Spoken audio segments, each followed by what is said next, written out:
A new form of learning is finding its way into classrooms across the country. Traditional teachers are turning their classrooms upside down.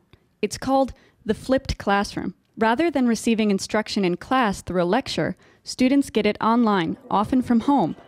They then spend their time in the classroom discussing, practicing, or applying this new material. Teachers turn into mentors and coaches, stressing comprehension before they begin drills. When you're working with athletes, you're teaching a skill, you're practicing that skill. You make sure everybody understands that skill before you move on. You're just devoting way more time to achievement than you are to information projecting in class. It frees teachers to find the best way to connect with their students. So much of the things that teachers say they can't do now because they don't have the time because they're all working on the standardized tests, it opens up that time window. So now you can do those things. You can have Socratic discussions and you can do hands-on projects. Clintondale High School in metropolitan Detroit uses the flipped classroom for its entire school.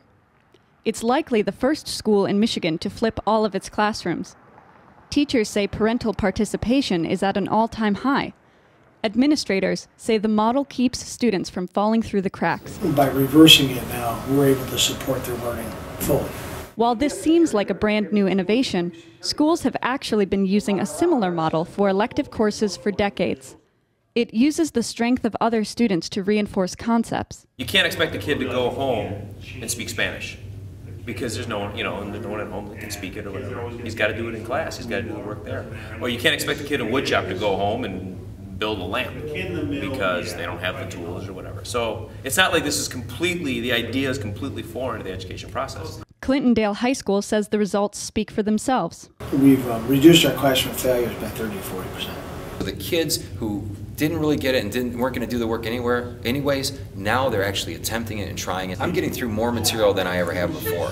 For those fearful of the flipped classroom, Clintondale encourages schools to start small, then grow their strategy that's focused on solutions rather than problems. It says students are less frustrated when they don't know an answer, and that they're more willing to get the help they need. We're creating equality in education for the first time. Supporters say flipping doesn't cost money, just a change in thought. I can't see myself going back to any other way. At least, certainly not the old way.